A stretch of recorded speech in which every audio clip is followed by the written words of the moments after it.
tilda gapiradigan kitob haqida eshitganmisiz? Ha, siz to'g'ri eshitdingiz. Bu kitob ikki tilda gapira oladi: ingliz tilida hamda rus tilida.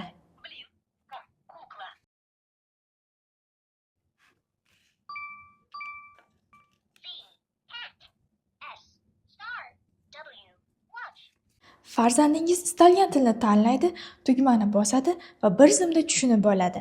Bu jarayon unga qiziqarli o'yin kabi tuyuladi, lekin aslida bu ta'lim, bu rivojlanish. Har bir sahifa rangli, bolalar uchun maxsus chiroyli rasmlar bilan bezatilgan. Sahifani bosganingizda kitob o'zi gapiradi. Bolangiz eshitadi, takrorlaydi va o'rganadi.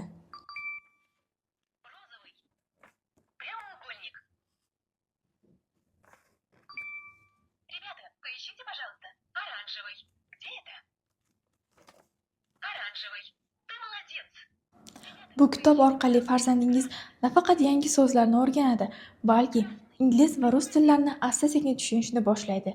Eng zo'r tomoni, u o'rganayotganini o'zi sezmaydi, chunki hammasi o'yin tarzida. Siz ham farzandingizga o'qishni, o'rganishni va eshitishni birlashtirgan bu sehrli kitobni sovg'a qiling. O'yin orqali bilim eng yoqimli ta'lim.